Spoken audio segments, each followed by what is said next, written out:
Drugs గంజాయి కేసుల్లో ఎక్కువ మంది జైలుకు వెళ్తా ఉన్నారంట. ఆ తర్వాతి స్థానాల్లో ఫోక్సో, తర్వాత సైబర్ నేరగాళ్లు. 2025లో 42,566 మంది కటకటాల్లోకి వెళ్ళిపోయినరు. 2024తో పోలిస్తే 11.8% పెరుగుదల. వీరిలో 36,627 మంది అండర్ ట్రయల్స్ ఖైదీలే ఉన్నారంట. అది యూటీ అంటారు వీళ్ళని. తర్వాత 2025 వార్షిక నివేదిక రిలీజ్ చేసిన జైళ్ల శాఖ డీజీ సౌమ్య మిత్రా అని చెప్పేసి ఒక వార్త కనిపిస్తుంది. మొత్తం మీద ఇక్కడ డ్రగ్స్ గంజాయి కేసుల్లో నిజంగా కూడా దీన్ని నియంత్రించాల్సిన అవసరం ఉన్నది. ఎందుకంటే ఇది ఎంత ప్రమాదం అంటే అసలు యాక్చువల్గా ఒక రకంగా భయపడేటువంటి సమాజం మొత్తం కూడా భయపడేటువంటి పరిస్థితి వస్తుంది. అంటే వాడు ఏం చేస్తుండో వానికి అర్థం కాదు.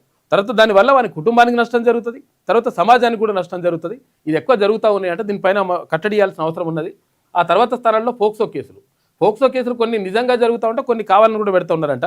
అంటే ఒకవేళ ఎవరిపైన కక్ష ఉంటే పిల్లలపైన ఇట్లా వేసిండని చెప్పేసి చెప్పడం, తర్వాత అటువంటి కేసులు కూడా నడుస్తూ ఉన్నాయని చెప్పేసి అంటున్నారు.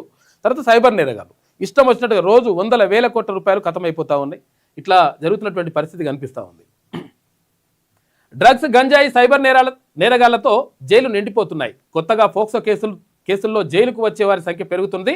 చెంచల్గూడ, చెర్లపల్లి సెంట్రల్ జైళ్లు సహా రాష్ట్ర వ్యాప్తంగా అన్ని జైళ్లకు 2024లో మొత్తం 38,079 ఖైదీలు రాగా, ఈ 2025లో ఈ సంఖ్య 42,566కు చేరిందంట. అంటే అడ్మిషన్ల సంఖ్య 11.8% పెరిగిందంట జైల్లోకి వెళ్ళే వాళ్ళ సంఖ్య. కాబట్టి ఇది చాలా దారుణంగా ఉంది పరిస్థితి అని చెప్పేసి ఒక వార్త కనిపిస్తూ ఉంది.